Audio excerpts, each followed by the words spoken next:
Hello friends, welcome to our travel blog.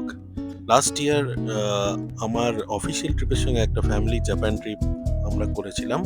তো তাতে আমরা এই সাগানোর রোমান্টিক রেলওয়ে ট্রিপটা করেছিলাম কিয়োটোতে। এটা হচ্ছে কিয়োটোর আইটিনারিতে পড়ে, আর জাপান গেলে আপনি কিয়োটো যাবেন না এটা হয় না।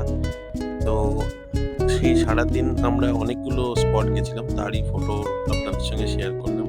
বাট আমাদের মেন যেটা ভালো লেগেছিল সেই দিনে, সেটা হচ্ছে ওই 8 কিলোমিটারের জার্নিটা ট্রেনে। তো সেইটা আমরা ডিটেলস এই ব্লগে শেয়ার করেছি। আশা করি আপনাদের ভালো লাগবে।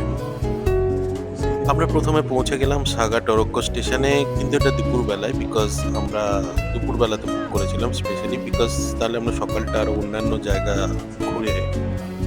ঘুরে নিতে পারতাম আর কি, সেই জন্য। তো আমরা এখানে মোটামুটি 3:02 আগেই পৌঁছে গেছিলাম, কারণ আমাদের ট্রেনটা ছিল 3:02। তো এটাই হচ্ছে স্টেশন, সেই ক্লিন স্টেশন। এখান থেকেই সব টুরিস্টরা ট্রেনটিকে বোর্ড করে এবং তারপরে সেই 25 মিনিটের জার্নি, এইটাই সেই ট্রেন। 1991-এ এটা চালু হয় জাপানে, তারপরে এটা খুব ফেমাস হয়েছে।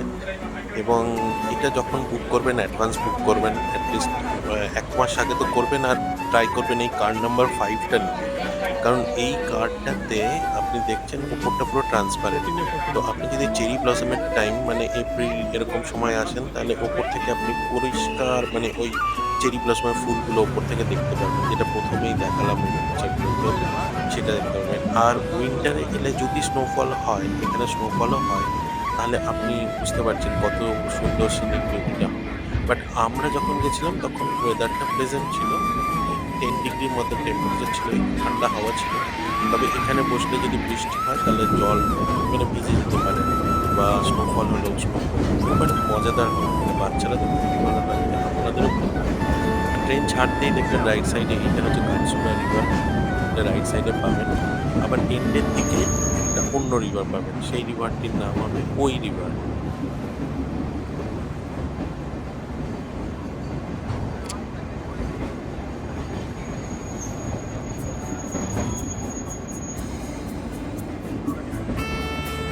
এইরকম ভিউ পাবেন। আর এই যে গাছগুলো দেখতে পাচ্ছেন, চেরি ব্লসমের সময় এই গাছগুলোতে সব ফুল থাকবে ভর্তি ভর্তি। বুঝতে পারছেন তখন আরো ভালো লাগবে।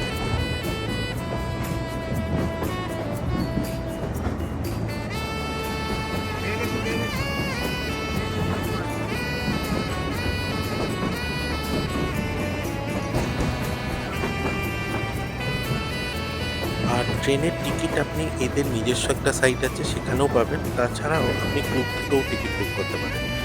এইটা মোটামুটি আমাদের দুটো অ্যাডাল্টস এবং দুটো বাচ্চার আমাদের পড়েছে নিয়ার অ্যাবাউট ইন্ডিয়ান রুপিস 1800।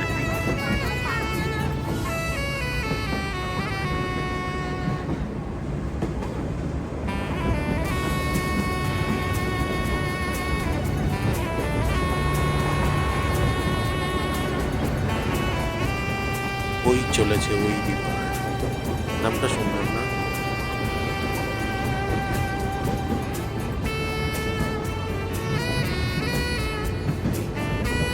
এরকম করতে করতে আমরা মোটামুটি লাস্ট স্টেশনেই পৌঁছে গেলাম। তারপরে একটু একটু ব্রেক নিয়েছিলাম, একটু শান্তিতে বসেছিলাম এখানটায়। খুবই ফাঁকা ফাঁকা, খুব সুন্দর জায়গাটা, খুবই ভালো লাগছিল। ওই পাশ দিয়ে হচ্ছে নর্মাল, এইটা হচ্ছে ট্রেনের লাস্ট স্টেশনটা, ওই পাশে হচ্ছে নর্মাল ট্রেনের লাইন আছে।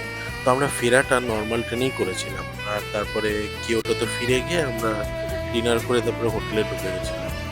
তো এটাই আমাদের প্ল্যান ছিল। আর আমাদের অ্যাজ পার আইটিনারি এই দিনটা খুব ভালো গেছিল। তো মনে থাকবে এই দিনটা সারা জীবন।